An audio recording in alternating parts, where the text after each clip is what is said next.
we'll be announcing today the steps that we'll be taking as part of this ongoing campaign against cadre deployment corruption. And using the precedent created in our recent court victory in the Constitutional Court,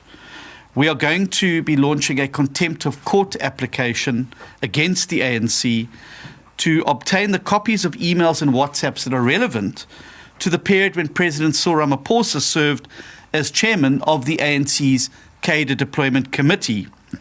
between 2013 and 2018, which we know from past experience and from the Zondo Commission was the height of the state capture process. We will also today be filing an application for leave to appeal the North Gauteng High Court judgment that was handed down on Tuesday.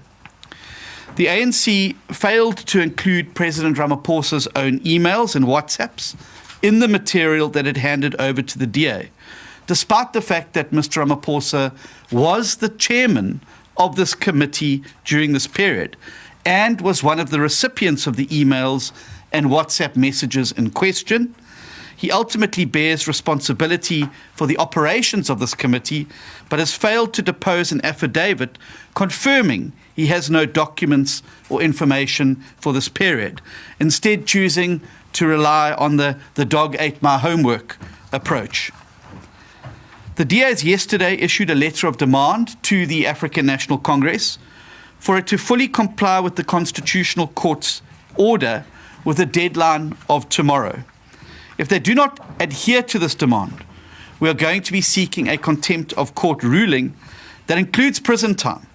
aimed specifically at the Secretary General Fikile Mbalula, who has acted on behalf of the ANC in this matter. We will use the precedent created by the case of Jacob Zuma when he was sent to prison for similarly being in contempt of a Constitutional Court order. And finally, we will be pursuing criminal charges against ANC officials involved in the destruction of information as part of the blatant cover-up campaign to try and wipe President Cyril Ramaphosa's fingerprints off of the cadre deployment records.